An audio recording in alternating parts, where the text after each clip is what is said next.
Ma'am வராங்களா, அது வாங்கினாங்களா கேட்கக்கூடாது.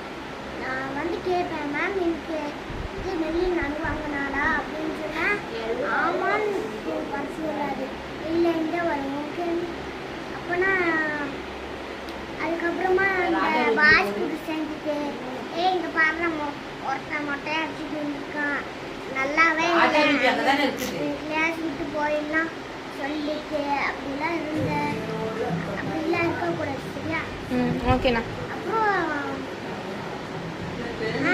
அப்புறம் பாய்ஸ் கூட சேர்ந்து உட்காந்து பேசிட்டு கிடையாது, மேம் பார்த்து திட்டுறது, ஒழுங்குமுறையோடய பேசுறது. ஓகே மேம் மேம் இன்னும் சொல்லுவாங்க, டைரி எடுத்துவா, ஏன்னா பேப்பர் எடுத்துவா, அது ஏதாச்சும்